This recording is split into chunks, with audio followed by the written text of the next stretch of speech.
사도행전 16장은 사도 바울의 제2차 전도 여행의 시작을 다루고 있습니다. 제2차 전도 여행은 시기적으로는 AD 50년에서부터 52년까지 약 2년 반간의 기간을 소요하고 있습니다. 그리고 그 내용은 사도행전 15장 36절서부터 18장 2절까지 내용이 기록되어 있습니다. 사도 바울은 1차 전도여행을 다녀온 후에 약 1년 후에 그들이 이미 복음을 전했던 곳에 돌아가서 신자들을 격려하고 돌아보기를 원했습니다. 그래서 바나바에게 여행을 제안한 것입니다. 그래서 수리아 안디옥에서 출발하게 됐는데 여행을 떠나기 직전에 사도 바울과 바나바가 마가 요한의 동행 문제로 해서 크게 다투게 됩니다. 이로 인해서 그들이 서로 갈라서게 되는데 바나바는 이 여행에 동참하지 않고 요한을 데리고 자기 고향인 구브로로 돌아가고, 그리고 바울은 신라를 택해서 선교 여행을 떠나게 되었는데 오늘 본문 1절에서부터 5절까지를 보게 되면 그가 1차 전도여행 때 복음을 전했던 지역을 중심으로 성도들을 온전케 하고 있는 것을 볼 수가 있습니다.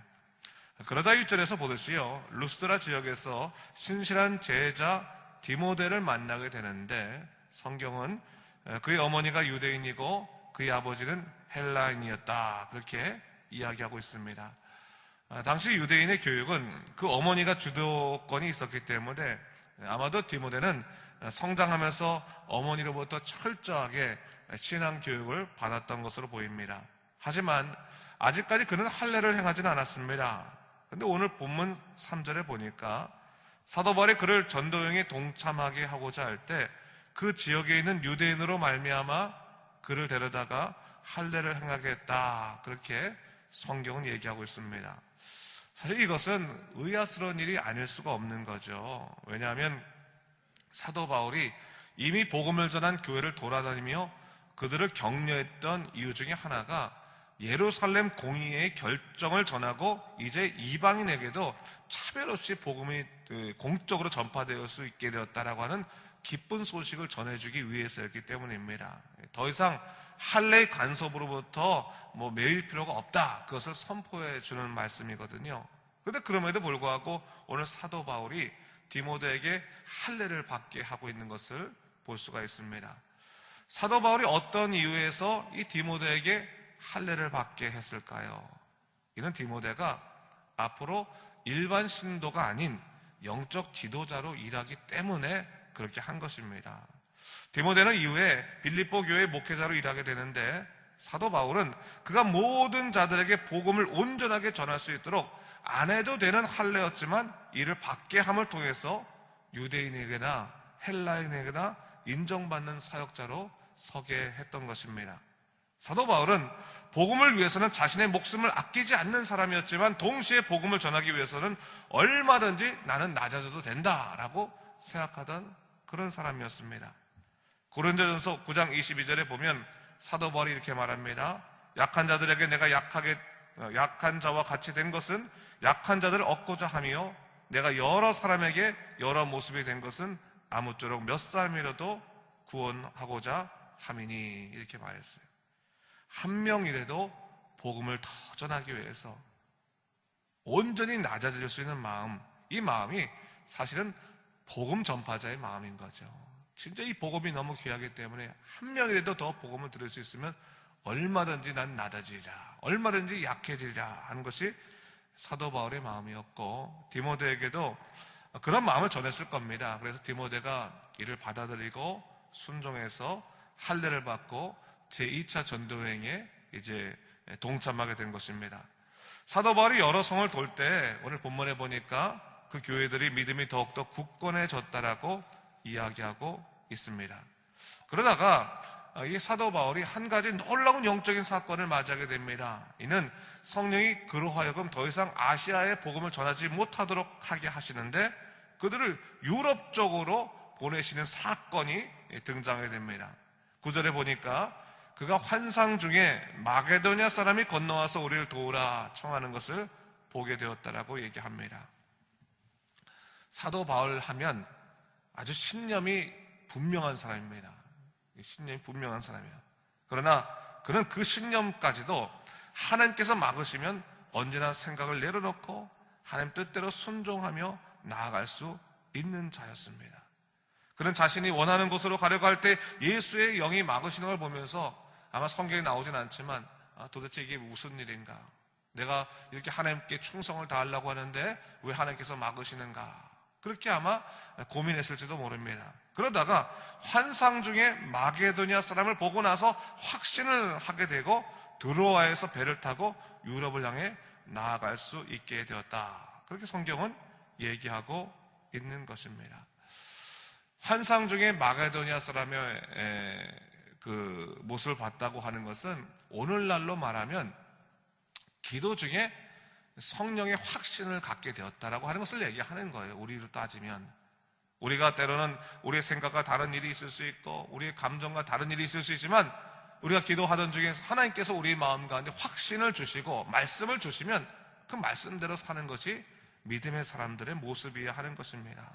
그러면 우리는 항상 생각하는 것이 뭐냐면 하나님 중심의 삶을 살아야 된다고 항상 마음속에 이 결단을 해야 됩니다. 내 결정이 아무리 확실해 보인다 할지라도 하나님께 묻고 물으면서 주님이 원하시는 길을 걷는 것이 믿는 자들의 몫인 것입니다. 그러기 위해서 가장 기본적인 것이 뭡니까? 나는 예수님 만난 다음에는 내 만족 위에 살아가는 것이 아니라 주님의 만족 위에 살아가는 인생이다. 그것을 잊지 말아야 됩니다. 내 만족 위에서 살아가는 인생은 내가 좋아하는 것은 하고 내가 싫어하는 것을 안 하는 인생이 내 만족 위에서 살아가는 인생입니다. 그러나 주님의 만족을 위해서 살아가는 인생은 비록 내가 좋아하지 않는 일이라 할지라도 또 내 감정이 허락되지 않는 일이라 할지라도 주님이 원하시는 일이라면 그것에 순종하는 것이 주님의 만족을 위해서 살아가는 삶입니다. 그럴 땐 어떤 일이랍니까? 내가 생각지도 못했던 놀라운 역사가 기다리고 있는 겁니다. 우리가 주님의 만족을 위해 살아가고 주님의 십자가를 위해 살아가고 주님의 영광을 위해 살아가면요, 우리는 내가 계획하지도 못하고 내가 생각지도 못했던 놀라운 하나님의 섭리들을 우리가 경험하게 됩니다. 오늘 그 중요한 두 가지가 뭡니까? 바로 이 자주장사 루디아를 만나는 사건과 또한 빌립보 간수가 회심하는 이 두 가지 사건이 바로 그 경우라고 볼 수가 있습니다. 사도 바울이요, 이제 유럽 쪽으로 이게 복음을 전하러 가니까 이 빌립보 성에 가서 이제 복음을 전하게 됐습니다. 크게 두 가지 사건을 경험하게 되는데, 하나는 안식일 강가에 자주장사 루디아를 만나게 되죠. 이 루디아는 원래는 두아디라시에서 이제 자색 옷감 장수로 그렇게 일하던 사람인데 아마도 이게 보부상처럼 돌아다니면서 장사를 했던 여인인 것 같습니다. 그런데 이 여인은 하나님을 믿는 사람이었습니다. 하지만 이제 하나님 믿어도 열심히 이렇게 복음을 예배를 드려야 되는데 당시에 빌립보 성에는 회당이 제대로 서 있지 않았던 것 같아요. 예배 드릴 장소가 없었습니다. 그래서 이 자주사 루디아가 어디로 갔냐면 여인들이 기도하는 빨래터, 당시에 이 기도와 회당이 없는 곳에는 주로 여인들이 머무는 빨래터에서 저녁 때 모여서 기도 모임들이 있었거든요. 아마 그 기도 모임에 찾아간 것 같습니다. 사도 바울도 마찬가지였던 것 같아요. 사도 바울도 복음을 전할 곳을 찾는데 복음을 전할 곳이 없어요. 회당이 없어요. 그러니까 당시 여인들이 기도하던 그곳에 강가로 찾아갔던 것으로 보입니다. 강가로 찾아가서 이 여인들이 있을 때 복음을 전하는데 그곳에서 하나님께서 누구의 마음을 여신 겁니까? 자주장사 루디아의 마음을 여셨다고 하는 거예요. 여셨어요. 예수님을 영접하게 하셨어요. 그리스도의 제자가 되게 하셨어요. 그러므로 인해서 이 루디아를 통해서 하나님의 놀라운 역사가 일어나는 것을 보게 해주셨습니다. 자주장사 루디아는요, 실제로 사도 바울의 선교 여행의 가장 큰 재정적 후원자예요. 그녀가 이 사도 바울이 복음에만 완전히 전념할 수 있도록, 복음 전파에만 전념할 수 있도록 그 이후부터 재정적으로 많은 책임을 지는 여인이 됩니다. 하나님의 놀라운 역사가 거기서 일어나게 되는 거죠. 뿐만이 아닙니다. 사도 바울이 기도하는 곳으로 찾아가고 또 가다가 점치는 귀신 들린 여인을 보게 됩니다. 근데 이 여인이 사도 바울의 일행을 보자마자 큰 소리로 말합니다. 17절이죠. 그가 바울과 우리를 따라와 소리질러 이르되 이 사람들은 지극히 높은 하나님의 종으로서 구원의 길을 너에게 전하는 자라 하며 했어요. 귀신은요, 예수님의 영을 두려워합니다. 귀신도 영적 존재 아니겠습니까? 그러니까 예수님의 영을 보자마자 두려워서 진실을 토해낼 수밖에 없는 거예요. 오히려 사람이 영적으로 아주 둔감하고 무감각하다 보니까 영적인 일을 분간하지 못하는 겁니다. 사도 바울이요, 그래서 그런지 처음부터 이 여인에게 관심을 두지 않았어요. 왜냐하면 그 여인 뒤에 있는 영적으로 둔감한 그 주인들이 있지 않습니까? 괜히 문제가 심각해지면 복음 전파하는데 방해가 될까봐 아마도 이 여인을 그냥 그대로 둔 것 같습니다. 근데 사도 바울의 마음이 괴로운 겁니다. 저 여인도 하나님을 만나면 자유해야 될 여인인데 아마 마음이 참으로 불편했던 것 같습니다. 그래서 문제가 일어날 것을 알고 있음에도 불구하고 이 여인에게 선포하여서 나사렛 예수 이름으로 귀신을 쫓아나가게 만들어줍니다. 그러자 곧 어떤 일이 일어납니까? 그 여종을 통해서 수익을 얻던 주인들이 바울과 실라를 붙잡아서 상관들에게 끌고 가는데 그곳에서 이들이 매를 맞고 감옥에 갇히게 되는 사건을 경험하게 되는 것입니다. 여러분, 예수님 믿고 복음 안에 살아갈 때 우리 이렇게 어려움 당할 수 있습니다. 어려움 당할 수 있습니다. 그걸 너무 두려워할 건 없는 것 같은데 너무 놀라운 것은 뭡니까? 그 어려움을 당해도 사도 바울과 실라는 예수 영에 사로잡혀 살았기 때문에 오히려 그 감옥 가운데서도 평강이 일어났다고 하는 거예요. 손과 발에 착고가 차였으나 그들이 자유했다고 하는 거예요. 마음속부터 찬송이 일어났다고 하는 것을 성경은 얘기하고 있습니다. 여러분, 예수 믿는 사람들 정말 주님 안에 살아가고 주님을 신뢰하는 삶을 살아가면 손과 발에 마치 착고가 차인 것처럼 그런 곤란한 상황이 있는다 할지라도 그 마음에 평강이 있을 수 있습니다. 성령이 주신 평강 가운데서 살아가게 되시고 또 하나님의 역사는 어디서부터 일어나냐면 그 마음 깊은 곳에서부터 찬송의 영을, 찬송의 능력을 허락하시는 거예요. 찬송이 나오게 하시는 거예요. 힘이 들 때. 여러분, 아마 여러분도 경험하실 거예요. 어려움이 있을 때 찬송이 나오는 거예요. 찬송이 나오는 것은 하나님께서 여러분들 인생의 문을 여실 때 찬송의 영을 허락하시는 거예요. 찬송의 능력을 허락하시는 거예요. 찬송을 더 중요시 여기셔야 되는 거예요. 여러분, 찬송이 일어나는데 상황이 변하지 않았어요. 근데 하나님이 함께 하신다는 기쁨을 누리고 있어요. 상황은 전혀 해결되지 않았는데도 불구하고 하나님이 나와 함께 하신다라는 위로를 경험하게 돼요. 그때 어떤 일이 합니까? 26절을 보니까 지진이 크게 나고 옥토가 움직이고 문이 열렸어요. 근데 그들이 거기서 도망갈 생각을 안 했어요. 왜 그렇습니까? 도망갈 이유가 없었어요. 죄를 짓지 않았는데 왜 도망갑니까? 죄가 없으면 당당할 수 있어야 되는 거죠. 자리에 있었어요.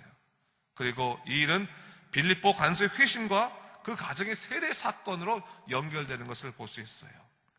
여러분, 빌립보 간수가 거기서 회심했는데 빌립보 간수의 집이 빌립보 교회의 시작입니다. 놀라운 역사가 일어나게 되는 겁니다. 그리고 바울과 실라도 다음날 풀려나게 되는 것이죠. 여러분, 하나님의 사람으로 살아갈 때 세상의 어려운 일을 우리가 경험할 수 있지만 그 어려움으로 우리가 좌절하고 완전히 주저앉지 않을 수 있는 이유는, 또 그럴 필요 없는 것은 고난 가운데 우리를 위로하시는 하나님이 계시기 때문입니다. 하나님의 고난 가운데 임하시는 하나님 위로를 누리십시오. 그리고 기도하십시오. 그리고 하나님께서 여러분들을 붙잡으시고 그 마음 평강 주시고 우리로 하여금 굳건히 살아가게 하신다는 것을 여러분 잊지 마십시오. 여러분, 그것을 우리가 믿고 나게 되면 이 고난 가운데서도 크게 낙심하지 않습니다. 하나님 붙잡을 수 있는 겁니다. 우리 40절 말씀을 마지막으로 함께 같이 읽겠습니다. 40절 말씀에 시작. 두 사람이 옥에서 나와 루디아의 집에 들어가서 형제들을 만나보고 위로하고 가니라 했어요.